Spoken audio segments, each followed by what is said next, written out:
Welcome to the 3Haunted podcast, where we bring you all things horror, supernatural, folklore, mythology, and all things that go bump in the night. What's up, everybody? This is your co-host, Ashley Lunar Goddess, Gorilla Girl filmmaker and horror-loving cinephile.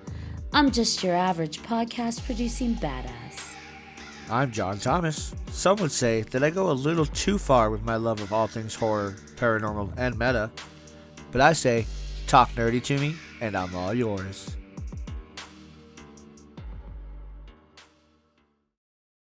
What's up, ghouls, gals, and all of our horror lovers out there? In today's episode, we'll be discussing all things Goosebumps. What makes this series so popular? Join us along with returning special guest host BJ Segura and special guest Goosebumps Gary to find out more. But first, a word from our network sponsor. Are you looking for more awesome podcasts? Head on over to withoutyourhead.com for access to the Without Your Head podcast network, where you'll find a variety of podcasts sure to keep you entertained and coming back for more. Bring us back, John Thomas! Welcome back, everybody. Like Ashley said, BJ, our special guest host, is back with us. Hello, BJ. Hello, what up, what up? And we got Goosebumps Gary to talk about Goosebumps with us. Hello, and welcome to the show. Thank you for having me. I'm excited to be here. Hell yeah. Oh, welcome, Goosebumps Gary. Like, that's quite a name to come out the gate swinging with, right? Like, that carries expectations that you are our Goosebumps connoisseur. Are you ready to take on that role? Prepare to be disappointed. So you fit right in then. That's what she said. Okay, so. Hold on. Before you go any further, I got to ask, how do you know Gary? I knew you were going to ask. So TikTok. No, I'm just kidding. This is not a TikTok story. For once. For once, I did not find somebody on TikTok or Facebook. Gary, how do we know each other? I mean, we met kind of sort of through work, and we have become fast friends. I mean, that's the short version. That's the short version. Nobody likes the short version. Gary and I, we traveled the world Yes. of the convention circuit together. A lot of people that have listened know that I am in the convention world, and as is Gary. Sorry if I'm doxing you there, but did I use that word right? Am I hip? He and I, we're badasses at what we do, and we're actually a dream team. We work really well together. It's true. Arguably the best. Yeah. And if anyone else is listening, I don't care. I love it. We are the best. But we discovered that while working together, you talk to your coworkers, and not only did we discover we're fucking friends, we're not coworkers, we're badass friends. 100. We also love Goosebumps. Yep. Yeah, 100%. So, Gary is all things like 90s. And so he and I dork out on you name it in the 90s. Fresh Prince, like, what do Living Single? Because we are living single. I haven't seen that show in forever. Holy crap. It holds up. And it does hold Nice. up. So we're uber 90s dorks. With that said, we discovered our love for Goosebumps. Yeah. And we decided we love it so much, let's just make a show out of it. That's right. So for those that don't know, Gary and I are actually starting a Goosebumps podcast, and we are rereading the Goosebumps books and watching the ones that have corresponding episodes and just totally like nerding out on them. Now, the funny thing is anybody that goes and listens to that one, you're going to get a little bit of a different side to me because it's family friendly. Ish. So my mouth is cleaned up. I don't make dirty jokes. Like, say it ain't so. And if I do accidentally make a dirty joke, Gary edits it out. Not always. Sometimes That's a lot of editing. Yeah. You still supplement. I'm just sometimes. I mean, aren't there sometimes dirty jokes and stuff in the Goosebumps? There's got to be something in there somewhere. Not that I've experienced yet.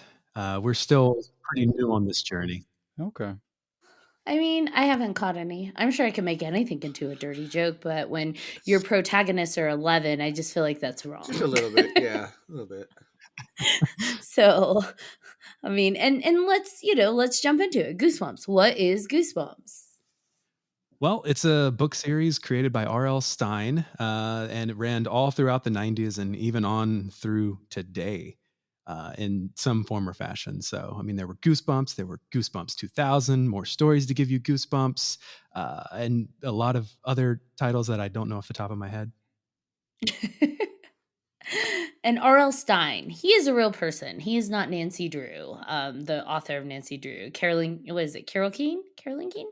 Sure. Something like that. Because fun fact, she is actually not one person. They had authors writing under that name to write the Nancy Drew books. Whereas R.L. Stine actually wrote, at least the first 63. 63, There was 65. a lot. Wow. Three? There's that many? 63, yeah. Of the In just original. the first, Yeah. just the original releases. Yeah, he was cranking these things out one a month, which is insane. Yeah.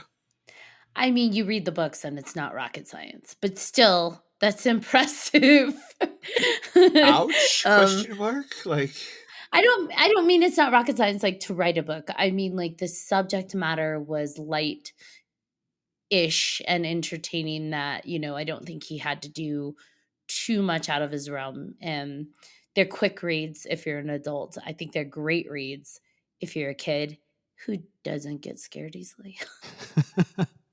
Well, right, and the target audience, right? Like you're writing for them, which is the kids who go to the Scholastic Book Fair, stuff like that, right? Like that's how I discovered Goosebumps. It was amazing. It was getting a Goosebumps book, Magic Eye book, and something that wasn't book related. I missed the Scholastic Book Fair. It was so much fun to go and do that. And it also, I was thinking about Goosebumps last night, and I was like, I'm pretty sure I read some of these on the Book It program, which was the Pizza Hut. Read as many yes. books as you can, and you might get a free personal pan pizza, which as an adult feels like a little bit of a ripoff, but Right? I mean, considering they were probably like $5 anyway, they weren't that expensive. They right. want you to read 100 books, and they're like, here you go, little tiny pizza for you. But as kids, we loved it. Yeah. So, Yeah, totally. Was that like a punch card? I can't remember what it was. It was something like that. Yeah, I think so. yeah, I think so too. Yeah. Did anyone ever participate in the accelerated reader program? No. Don't think so. Okay. So they had books, a list of books. So it wasn't every book. There was specific books, and there were a lot that you would read, and then you would go on a computer in the library and take a quiz on what you read. And it wasn't like a huge quiz, just basically spot checking. Did you actually read the book? And then you would get points from that. And similar to Book It, like as you would earn points, you would get prizes. So I was a dork. I loved like reading those and then going to take the quizzes and then getting my prizes. I can see that. Yeah. Now that you mention it, I think I did do that. Just not a lot, just like a couple books, and I was like, this is too much reading. Are these prizes really worth it? Right, for an eraser? There were a few where I just wanted the points because certain books had higher point levels. So I would take the quiz even if I didn't read it just to see if I could guess the context and storyline. You'd be surprised how many I actually like passed just just by guessing. I was like, this is probably not how they intended the program to go. Yeah, it's like aliens for breakfast. What could that be about? Magic. Oh, that's funny.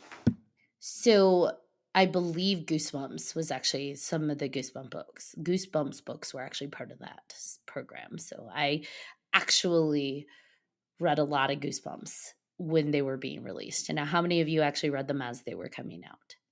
I don't know if I kept track of that. It was more like, oh, there's one. Let's look at it. Like, because how would you know back then when they were coming out? Like, where would you get them? Is my question. Well, I think, like Gary said, Scholastic having them at the book fairs, the new ones would come to the book fair or be released at the book fairs. But also, I was the nerd that lived in the library, so I would see the new books coming out because I was constantly paying attention to the shelves. Yep. Did I mention I was a nerd? couple times. Yeah, I remember the library being my real experience. Like whenever I was a kid, I owned maybe 3 of them, but I read most of them through rental. Yeah. My cousin actually ended up getting all of them or most of them, and I think I just went through the collection and started reading them that way. But it was all sporadic; they weren't in order. But Yeah. yeah, that's how I ended up doing it. Yeah, fortunately, there's not a lot of continuity, so Yeah. Well, I mean, it's like anthology, right? It's not. They're not all. It's all different characters and different people and all that. right. But I think there are people who are Goosebumps scholars, if you can call it that, who have gone through to find the Easter eggs within episodes that tie the worlds together. But I think as a general whole, they were, really they're able to be standalone pieces. Mhm. Yeah, clearly there are some super fans because there's a whole Goosebumps wiki which has way more information than it should. They have like birth dates and of characters. I'm like, how'd you even get that? I don't think that's in the book. Right? Like the alignment of characters and creatures. Like in Monster Blood, it says that the Monster Blood alignment is evil, and we had a whole debate over whether that's true or not. And yeah, there's a lot of time dedicated to this franchise. And I still stand on that debate that Monster Blood is not evil Mm. because it didn't discriminate. Yeah. Yeah, like it's a slime that's just like it's like a Cookie Monster slime, like nom nom nom, I eat everything. It wasn't like, oh, you're a good person, I'm gonna eat you, but you're a bad witch and I'm not gonna eat you. No, the slime's like, I eat everything and everybody. I eat balloon, I eat lamp. So is it evil or is it just hungry? Yeah, Monster Blood's just hungry. Give it a break. It's just hungry. And it doesn't like airplane food. No. Does anybody? so is that the same as like the movie The Stuff? You guys ever seen that? Well, I mean, it's very similar to The Blob. Or The Blob? Yeah, I guess any of those are the same kind of storyline, right? Where Yeah. you stay away from it, or otherwise it will consume you. But I think the blob was supposed to be a creature monster. Yeah. Like in terms of not good, it's the antagonist, the villain. Mm-hmm. And Monster Blood, I guess, technically is kind of like a villain, but in the book, it really wasn't. It was the witch who was the villain. Monster Blood was just the agent that was like growing. Yeah. The book's called Monster Blood. Maybe it's the hero. I like this. I Plot like the twist. spin on that. So, do any of you remember the books enough to have a favorite, or was there one that just memorably stuck out to you? Anything with Slappy. I can't take that name seriously. Slappy the dummy. I love that Slap guy. Happy, he just bitch slaps everyone he comes across. Is that Night of the Living Dummy? Is that what that is? Yes. Yeah, because I watched one of those, or a couple of episodes last night from the 90s TV show, and oh yeah, it took me back. That theme music, that intro. Dun, dun, dun, dun. When he gets to great. the dog that does the Oh. it cracks me up every time. But they were able to create an iconic association, right? Like you hear the song, any of the 90s kids who watched it, you hear it and it's like Goosebumps. Yep. Like you could be somewhere completely different, hear that, and know that is Goosebumps. It's true. Yeah. For me, like Stay Out of the Basement is a big one that I remember as a kid. Another one that's more obscure and we won't get to for a number of months is The Barking Ghost, which I really liked. The titles are definitely fun, like Say Cheese and Die. Say Cheese and Die. That's the one I was actually just gonna bring up. I just watched that one last night as well. And did you know who was in that? Who a young Ryan Gosling, right? Like that was crazy. I was like, hey, what is he doing in this? And then their 90s haircuts. Oh yeah. Just it's crazy. Yeah, that was a good episode. I mean, they're all entertaining. Do you guys like the 90s ones more than the newer stuff? I haven't read the newer stuff and I don't know if we'll ever go that far, but maybe. To Infinity and Beyond. All right. I liked the new Goosebumps film with Jack Black. I did like that, yeah. That's my only current Goosebumps knowledge. I would say that is a better iteration of Goosebumps than any of the TV episodes that occurred in the Yeah, 90s. yeah. I like both of the movies. They're pretty good. It was fun. It was delivered well. It had the comedy that you kind of get in the books, the sarcasm, the whiny protagonist children, and like it did have a little bit of spook element. I really think that they were able to capture the spirit of Goosebumps as it was written. I agree 100%. And just as an adult who, when I saw those, I hadn't been thinking about Goosebumps, I hadn't been rereading Goosebumps. And I thought that both of the movies held up reasonably well. Even that slappy happy dummy. Bitch slap happy dummy. Slap. What did you tell us your favorite, I Ashley? did not. I haven't read any of them. I'm just kidding. Um, Actually, I would say my number one favorite Goosebumps is always going to be the first book, Welcome to Dead House. That is the book where they went in on the horror more than any of the other ones. He started it a little bit scarier. People reacted to it, so he had to tone down the horror a little bit after that. So for me, I think Welcome to Dead House reflects his original intention best. And I just really fucking like the story. It stuck with me enough where, like, anytime I move to a new place, I'm like, are my neighbors dead? Is this like, am I living in a ghost town or it wasn't even ghosts? It's what? Living dead. They're basically zombies. Mhm. So imagine that, me liking a zombie story. Shocking. It is a really good one. As long as there's not too many of them. But yeah, I really enjoyed that. I was a little pissed as a kid and even as an adult with the dog. Yeah, that was where he pushed it a little too far. That's probably where the letter started. Don't mess with dog. Yeah. I think it was honestly the death. He did go in on describing quite a bit when they push spoiler alert for those who haven't listened to or read what are we now, 30-year-old book. When they push the tree in the cemetery and the sun goes through, it describes the melting of the faces. It describes the people dying and the bones and the everything. And I'm like, yeah, okay. Probably for kids, that might be a little much, especially to put in schools. And I think that's might be where the problem was. If this was just at bookstores or something else, but like it's being pushed through Scholastic, it's being pushed through libraries at elementary schools. So people reacted like, that's too much. And for me, I'm like, that's not enough.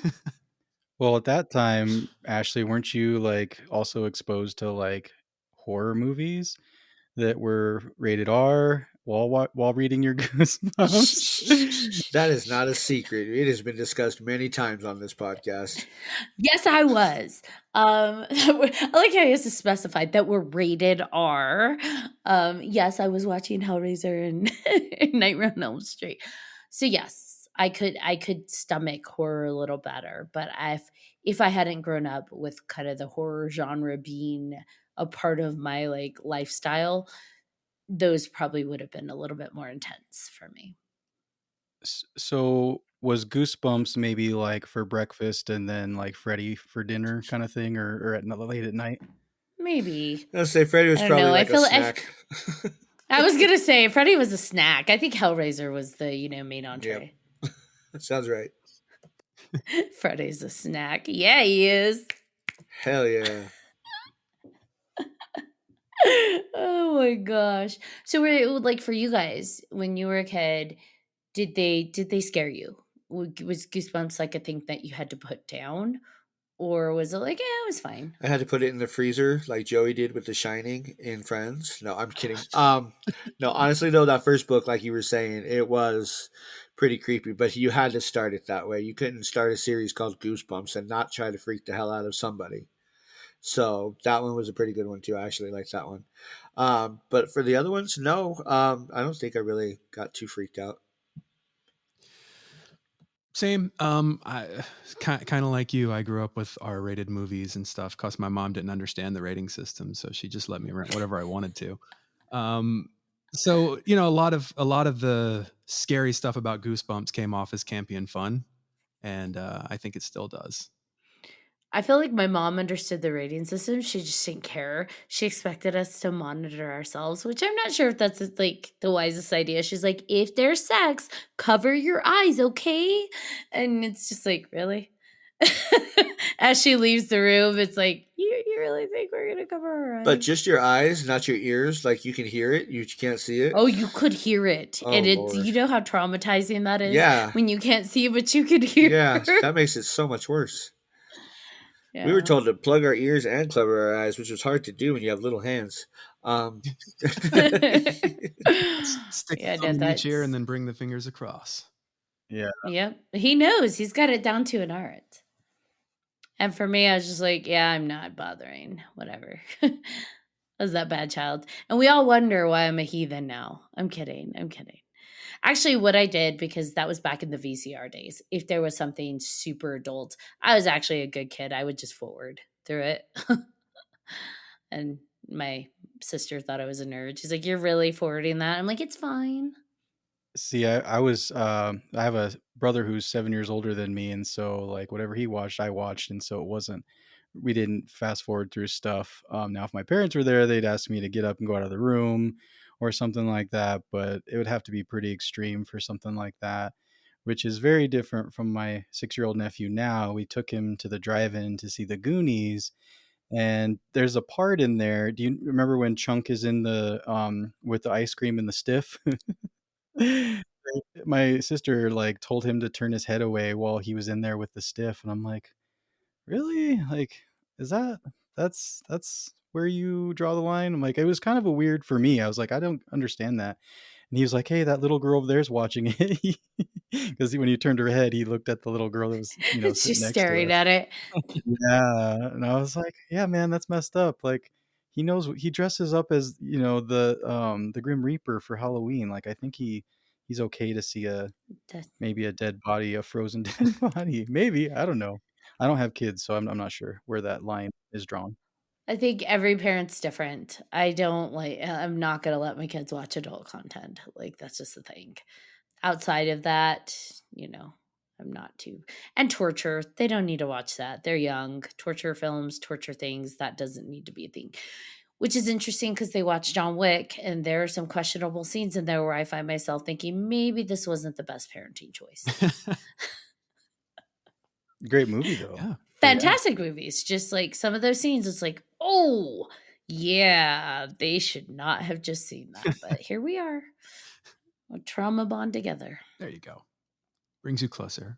So one thing we were talking about, which ones do you remember? And say Cheese and Die. The other thing I also remembered was what was the other one? Scary Stories to Tell in the Dark, right? Yeah. That series as well. So I would kind of alternate back and forth kind of thing.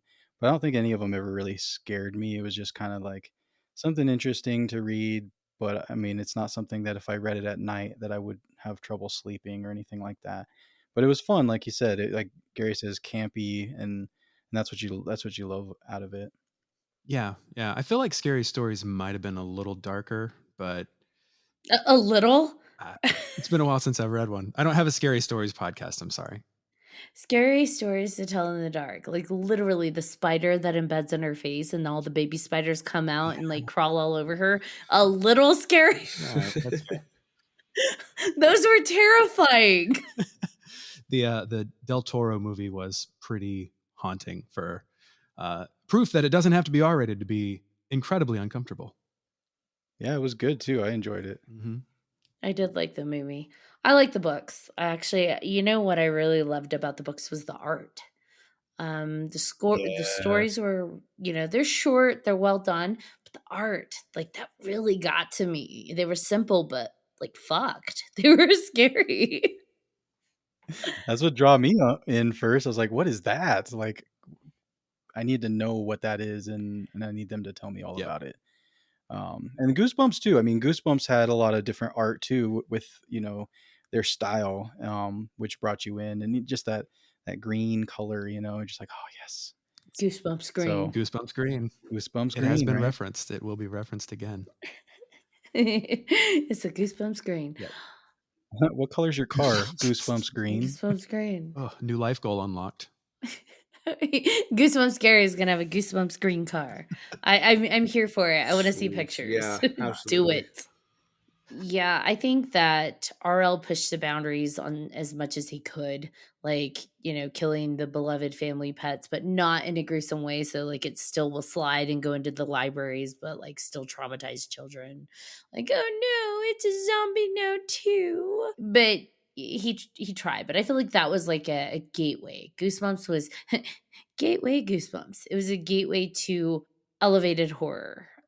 So you have like Goosebumps, and then you have scary stories to tell in the dark, and then you had more scary stories to tell in the dark, and then you have Stephen King, and it's like I'm sure there's others in between, but we're seeing the spectrum there, the range, and obviously Stephen King was not for children, but I don't think Scary Stories was either. Like they marketed it towards us, but I don't know. Reading that as an adult, I'm not sure that was really for kids. Right. I'll agree with that. Or teenagers. Yeah. And speaking of teenagers, RL had a whole second series called Fear Street, which was more catered towards the teen crowd. I didn't read those. Me So, neither. did you read? Mm. I Okay. didn't either. I know Netflix has like 3 movies on there that are, all tied together and stuff. A lot of people liked them. I started watching them. I don't know that I've finished any of them, but yeah, not just because I didn't like it, just because I don't know, didn't have time to finish it or something. But yeah, those are definitely on Netflix. I have a lot of those. I was just thinking of the Black Phone movie recently. I don't know. Have you guys seen that Good one yet? movie. Loved it. So yeah, that one, because it is about kids and everything, it kind of gave me vibes of those stories of what we were talking about. But I would say obviously we're talking about a range of what's appropriate for kids. This one's like a step up, but it's still like I feel like kids that watch it like would understand and like it because of the way it's done. Like it's scary, but it's also like I don't know. I feel like if I was a kid watching it, I'd be like, "Oh man, this is really cool." Because there's parts in it. There's like ghosts, and it's like, are you talking to the ghosts that are kids? And it's definitely if you haven't seen it, it's definitely worth watching. And I feel like it gives some of those vibes of these books. Absolutely. I can see that completely. And Ethan Hawke is really good. The Disney Plus is actually going to be releasing a Goosebumps revamp Yeah. series in October. And I'm kind of curious because at face value, you're like, Disney? Goosebumps? But isn't, like, at first it sounds weird, but then I think about it and I'm like, well, isn't RL Goosebumps the Disney of horror? So, Yeah. s- s- That's a good way to put yeah. it. So maybe it actually goes hand in hand. And not to mention Disney's really branched out of its original branding to encompass things. But I'm curious to see how it's going to be handled. Yeah, I'm hoping it also actually gives Disney Plus the rights to the classic Goosebumps series because I'm tired of watching half of them in subpar YouTube quality. I think from what I read, it's not going to be story for story. They're Yeah, going to incorporate parts of the stories. So cool. we'll see. I mean, I'm curious to see what Disney does with it because it could Disney something like they either knock it out of the park or they don't. There's not like usually a middle ground. So I'm hoping that they slay it. Do you do you guys think that now they're coming out with? I mean, obviously they came out with the Jack Black movie and all that. There's the change in the generation, right? Like it's the newer generation. Do you think that it's going to lose some of its luster for what it was? Because I mean, these stories were '90s stories, right? These were written, you know, back in the '90s. So, do you think that it'll change if they'll add things to it? Obviously, there weren't a lot of cell phones around, like stuff like that. Is that gonna change it? Do you think? I don't think so because one thing that I've really experienced is that they talk about Super Mario World or they talk about um, VCRs or whatever, but for the most part, these stories are pretty timeless where they're set, and it's all about the conversation between people. Like that stuff still reads, and it still feels like a family sitting down to dinner and having typical family conversations. And I mean, maybe kids are a little less bratty or bratty in a different way now than they were when these books were written. But yeah, I think it'll still hold pretty tight. Yeah, I mean, we've talked about it a bit on the few episodes we've done, but like I've watched the awful quality YouTube ones with my kids, and they're of this generation, right? They are of not the Goosebumps generation, but the current modern one. And so to them, I'm watching, does it sink or swim with them? Even just revisiting the old stuff that, like, let's be honest, it doesn't really hold to the test of time. They're fun, they're nostalgic, but to me, it's like, oof. And honestly, they don't notice. Hmm. They like it. They're like, ooh, can we watch another one? So I think it's gonna do okay. I think it's gonna do fine with this generation, especially if they can connect to the current generation's expectation too. Because if they can connect to it in its low quality Wish version, I think it'll connect on a higher, more modern type of scale. I don't know though. And speaking of modern, like one thing I just thought of is I would love to watch like a Goosebumps series if they had like the writers from Modern Family, just that whole vibe. Like that would be amazing. I would love to have that kind of comedy and that kind of wit in there. That's something that I would watch for sure. I think I could do that for a couple episodes. Yeah, because then it's funny, but then it's like, oh wait, now they're dead. Oh no. And honestly, I'm curious to see how hard Disney goes. Are they going to keep it on the more kid end, kid friendly? Because this isn't in a library, this isn't in a scholastic book fair. Or are they going to try and hit the harder, more middle ground so that it gets a bigger demographic reach? Yeah, I'm kind of hoping that they reach more for the middle demographic than, pulling all the punches. But I guess we'll have to wait and see. I mean, now that Disney is branching out and putting some R-rated content and TV mature stuff on their service, it does open up. I don't think Goosebumps is ever going to be R-rated, but it does open up the door for more of a PG-13 entry. Those are different types of Goosebumps. Ooh. So, oh, hey, so John just shakes his head at me. I mean, yeah, I think we're on Disney for a moment. Are we going to get our podcast shut down because they're saying Disney? The Mouse Mafia is going to come after They better us. not. So Cheek their ass. they have horror-esque stuff on Disney, especially like for kids. Have you guys seen The Secret of Sulphur Springs? Mm-mm. No. Okay, that deals with ghosts and yeah, like a yeah. haunted mansion, and like it gets a little spooky. There's like some pretty evil, like malevolent spirits out there, and yeah, it's a little spooky for kids. Like they did it well, and so seeing The Secret of Sulphur Springs and how they executed that, I'm hoping that they're able to capture that vibe and put it into Goosebumps, because then I think it actually will do really well. Yeah. I mean, it very well could. And let's not sell Disney short. I mean, Haunted Mansion is one of their best rides, and it somehow manages to be fun and a little dark, but still keep it kid friendly. Yeah, and before you came on, we were talking a little bit about Werewolf by Night, Yeah. and that's fairly new, and I enjoyed it. I mean, black and white, it plays homage to the classics, but also kind of new in a way. But it was fun. I mean, there's only one episode, but yeah, I mean they're kind of going for it. That's part of like Marvel, which I thought was kind of unique, kind of different. Yeah, I really admired the dedication to that one. Yeah, it was fun. The kid in me just kind of laughs a little when I hear Disney and horror, but I think it would be amazing if Disney became a powerhouse in horror films. Oh man, that would be trippy. Yeah, they could though. They could. All of the stories that they've told, there are the original versions of those Mhm. stories, right? Like Snow White, right? That's not how it goes. That's not how it originally is, right? Like they could go that route. They absolutely could, like, yeah, this is the kids one and this is the one for Yeah. adults. Because yeah, all of those stories are really, really I haven't read all of them, but I know a couple of them were just out there, right? Mm-hmm. So they could do that. I mean, they have the rights for all of it, right? They need to do adult Disney. Not that kind of adult Gary. Oh. He's looking around like, huh? I was thinking the same thing. Yeah.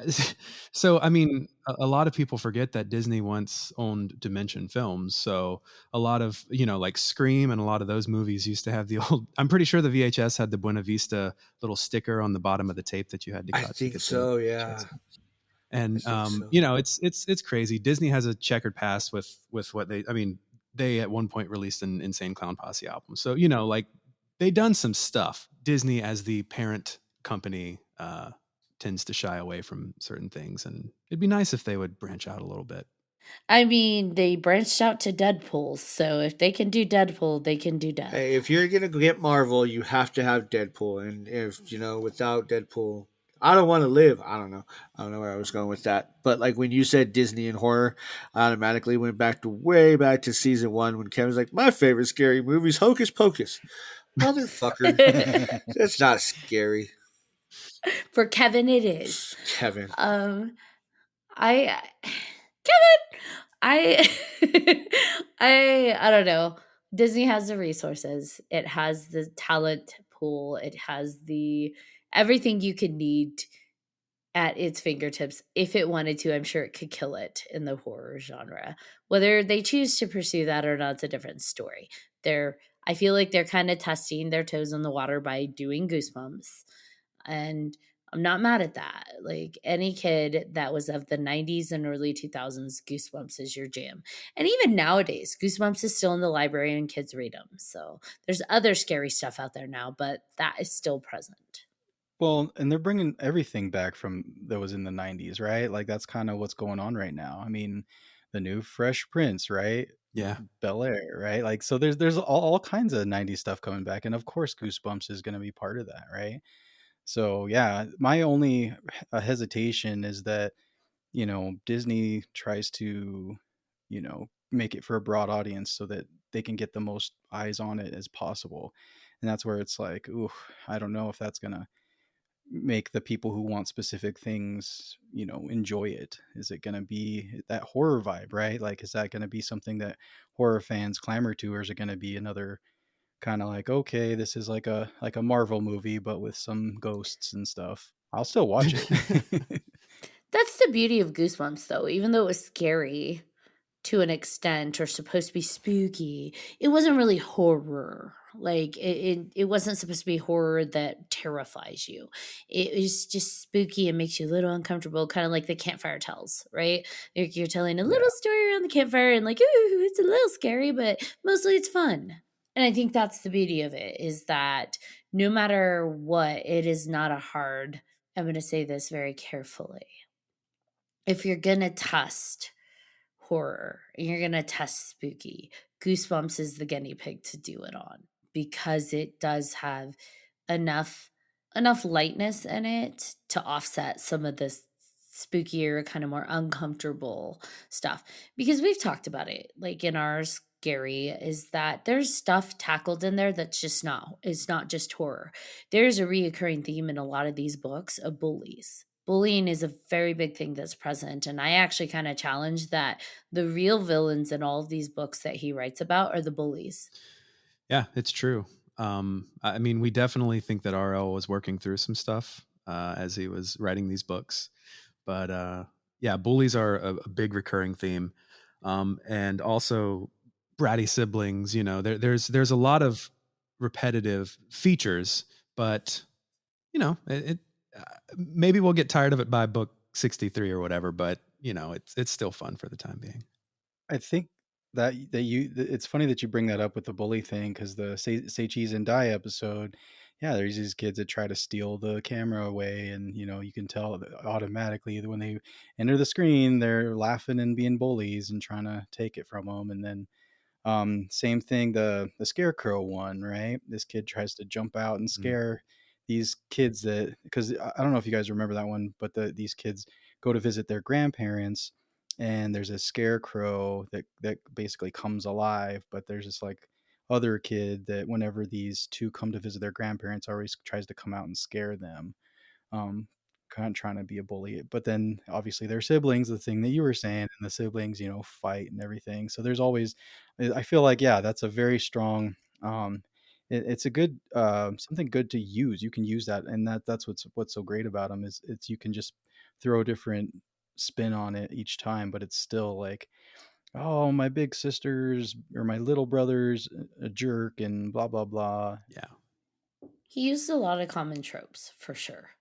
I mean, we had the parents who are either literally gone, traveling, or just not present. They're negligent. And so they're able to exist in these really awful situations without their parents knowing because their parents just really aren't paying attention, or they're not there. They're like, here, I'm going to drop you off with this deaf aunt that you've never met, and you're going to chill with her for a few weeks. Okay, cool. Have fun. Bye. Well, and I feel like half of that did happen to us in the 90s. Like, I mean, we were always outside by ourselves while our parents were at Mhm. work during the summer.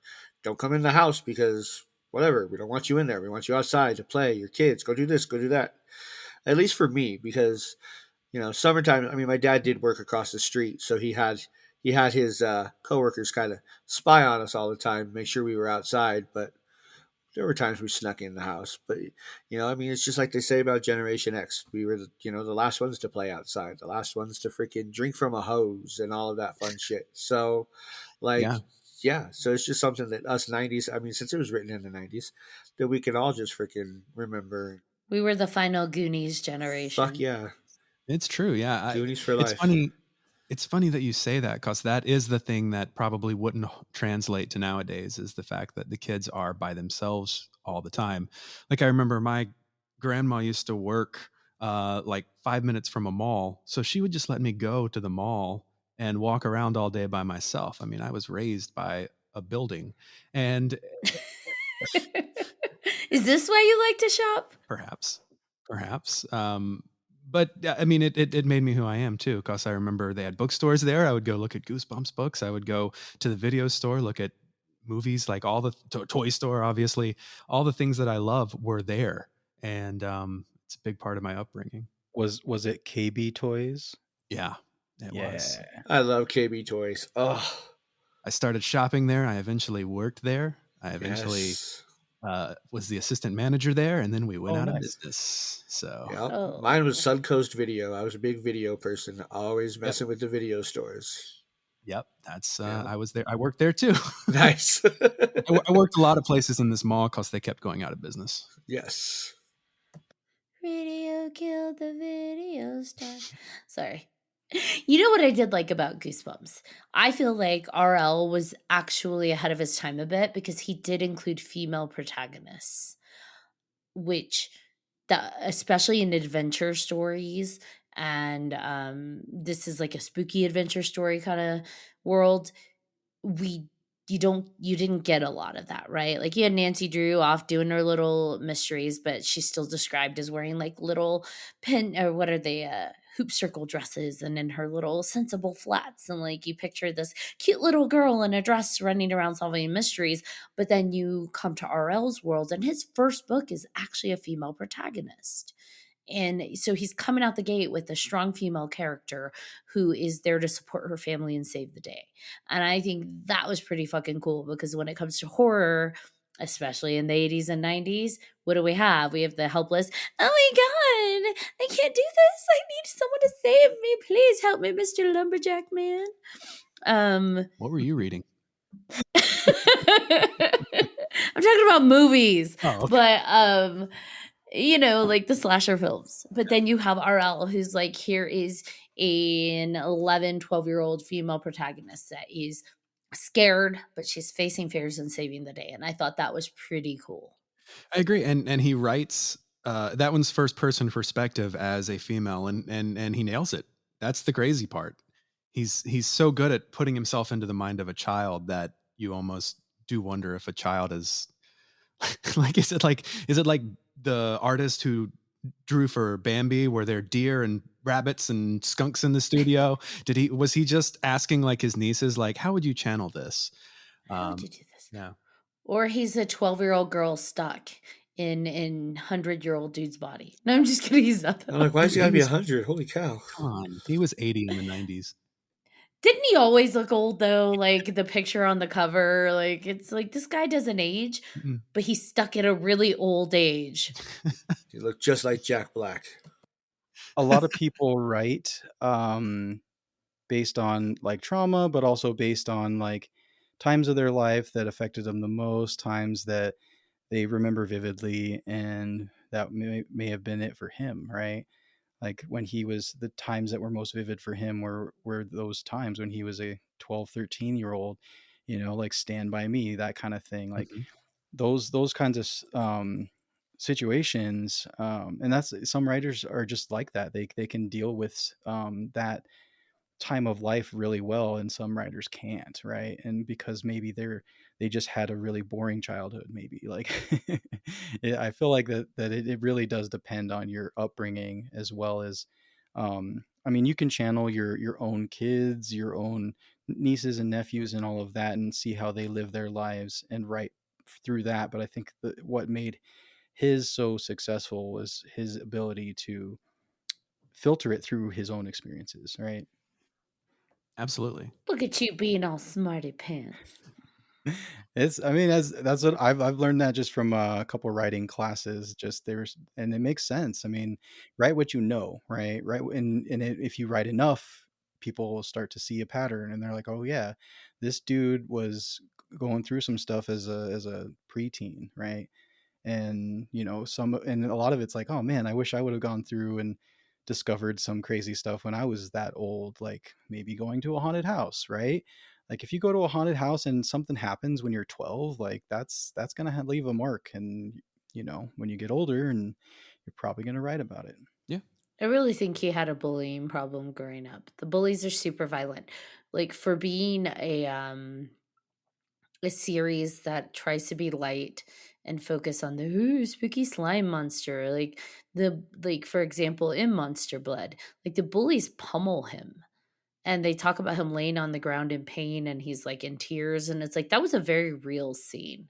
That was very visceral, and it's like that didn't come from nowhere. Yeah. It felt like that energy conveyed through that was a very real moment. And so it does make me wonder when I read these books and I read about the bullies and I see, you read about how they're treating the characters, like, did he in fact maybe go through some of that? And this is, like you said, his outlet of writing what you know.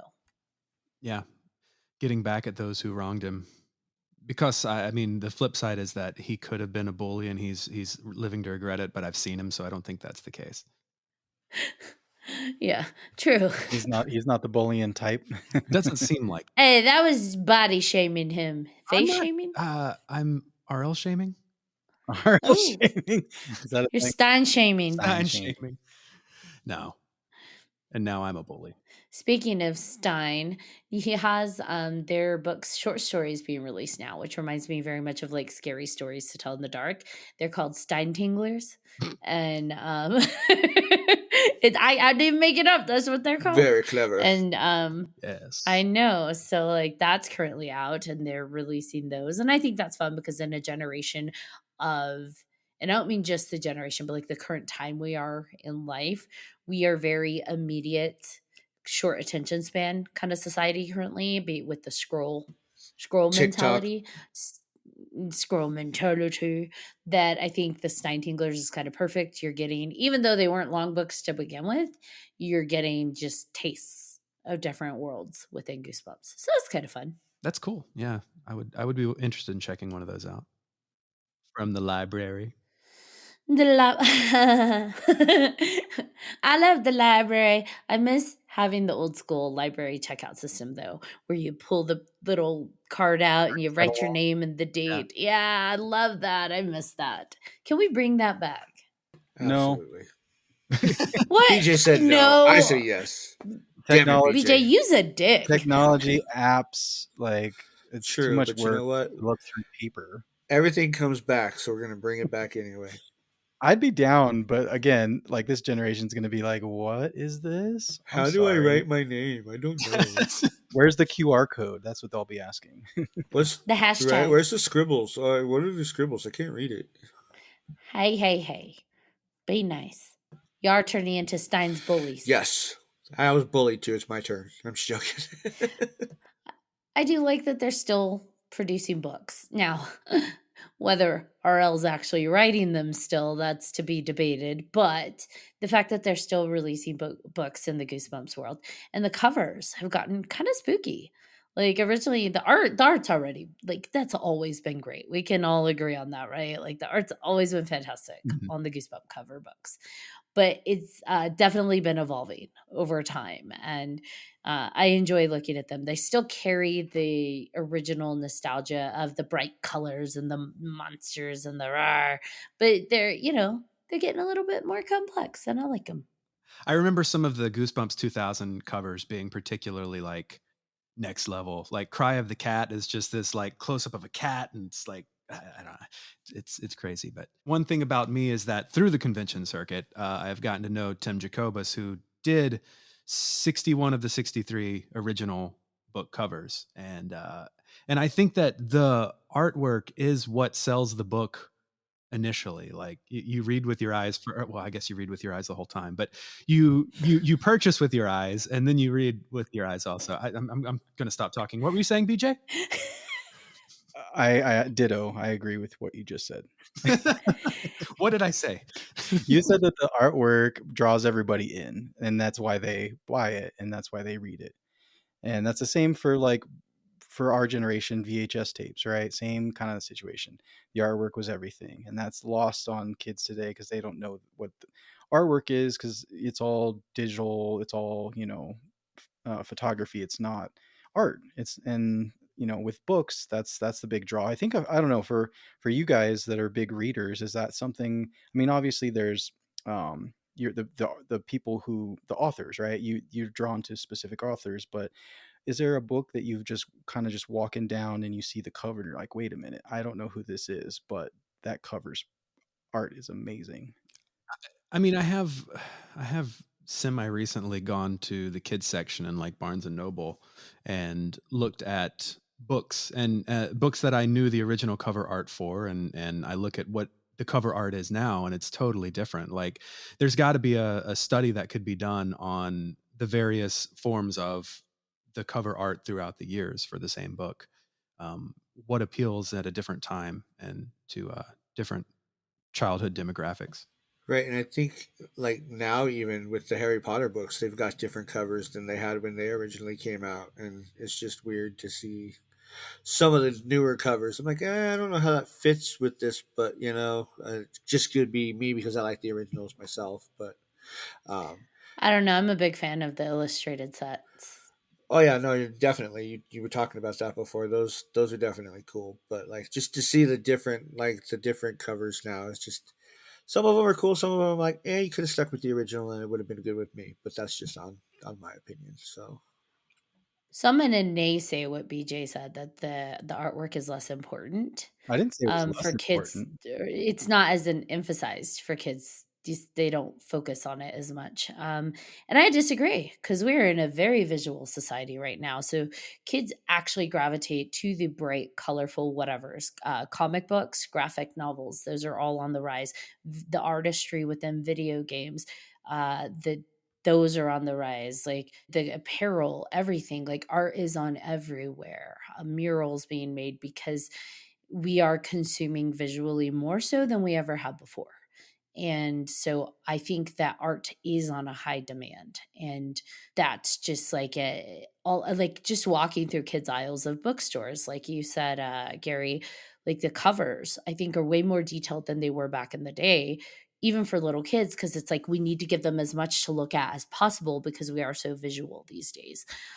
Even the Goosebumps covers, like looking at the progression from when they first came out, they were always good, but there's a lot more in them now. There's more layers, more elements, because people are so visually demanding. I need to see a lot of things all at once. So, yeah, I think the covers are important.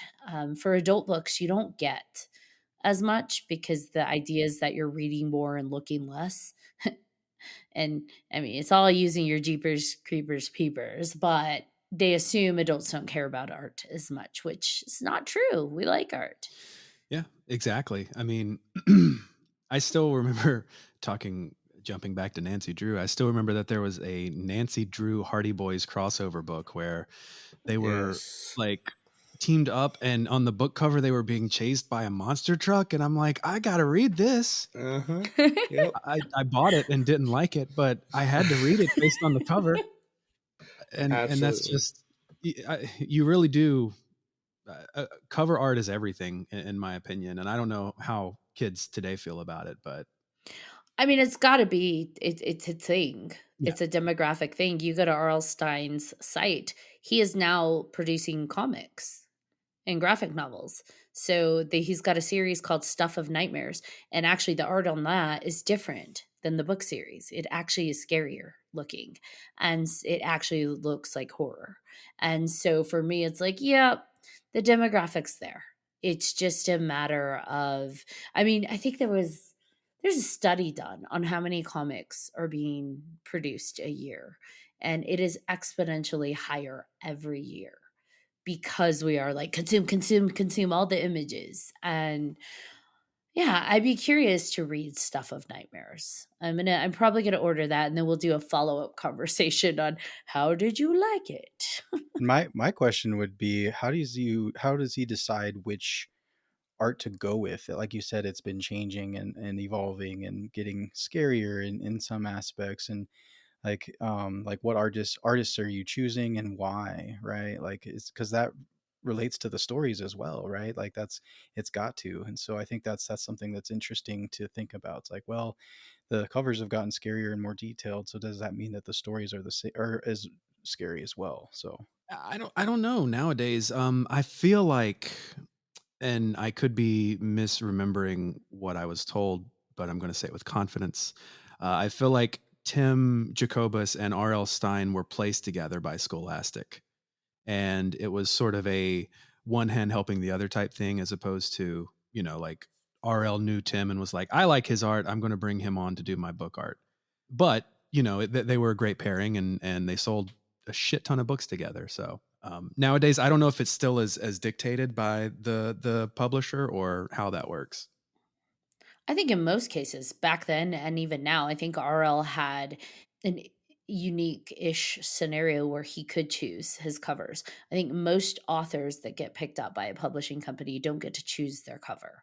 They submit their manuscripts, and the publisher is the one that determines the cover art and the book title, like not determining the title, but like the font used, and all of the branding gets determined by the publisher, not the writer. RL had a bit of a unique scenario because it sounds like he had say. He had a little bit of creative control, but just like screenwriters, authors don't usually get say on the finished product in terms of branding, covers, stuff like that. That's determined later by like marketing and art departments. And so you may send it to your person and say, here's what it looks like. And maybe some people are given a little bit of control where they can push back a bit, but that's not typically what that's like. Same with comic books. How they're done, they're pieced out. You have the writer, then it gets sent to the person who's going to draw, and then ink, and then color, and then the cover artist is someone completely different. And so it's like a merge of different things that then produce this product out, unless you're a self-publisher, which I don't believe R.L. Stine was.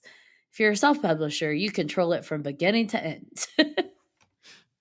No, RL was working for big companies back in the 80s, because I had like a GI Joe choose your own adventure book that he wrote. So I mean, he definitely was not a new guy on the street whenever these came around. And that might have been why he had more creative control, Could be. because the higher you go and the bigger your work, you do get a little bit more. Kind of like J.K. Rowling. When they made the Harry Potter films, typically you don't get an author who's going to have creative control on a film when the rights are purchased.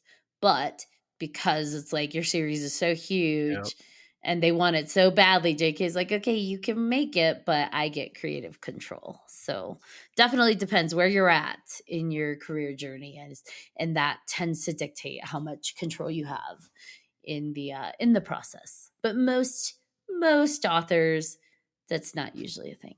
And some just don't care. They're like, here's my writing, go make it so. Here's my story. Pay me. The other side of Goosebumps that we haven't really even touched on in our podcast is how much of a merchandising monster this series became. Like, they had tape dispensers. They had like a tape dispenser that was like the hand from Stay Out of the Basement, and you could cut the tape on like the fingernail. I remember Taco Bell had kids meal toys in the 90s for Goosebumps. Like there was so much stuff. There were Pogs. I mean, all the 90s Yes. buzzwords were somehow tied to Goosebumps. I have And Goosebumps pogs yeah, still. That's so cool. I have a few myself. Yes. I feel like we need a Goosebumps inspired like 3Haunted shirt. That would be cool. That would be cool. You should do it. That would be cool. Let's find somebody to do it. And it has to have, the Goosebumps screen because without it, it's Of just not. course. Yeah. Is it even Goosebumps if there No. isn't the Goosebumps screen? No. I don't think so. Back in the day, we relied on the library catalog and the Scholastic newsletter to see what Goosebumps was out. Nowadays, you can go to R.L. Stine's website and see everything being pushed out. If you think it was a merchandise machine back then, boy, oh boy, you should check it out now. Yeah. Every time you say art, I think of this stupid video with this little kid talking about how they went to a museum and they were penises. And they saw all kinds of different shapes of the penis. It's funny. They're just talking about the shapes of penises. And the mom's like, "You're never going to the museum again." And the kid's like, "No, but it's art." Why does John Thomas have dick on the brain? I don't Okay, know. so It's BJ's fault. I'm just kidding. Just sitting here, man. I just had to blame somebody. it's someone's fault. It's Goosebump Gary's. Guilty. So, do we have any final thoughts before we wrap it up? That does not sound right after we just got done talking about dicks. Any final thoughts? I'm excited to rediscover Goosebumps and also with my nephew because he's 6 years old. So I feel like this is like the perfect time to get into it again. So that's exciting. I think that'll be cool.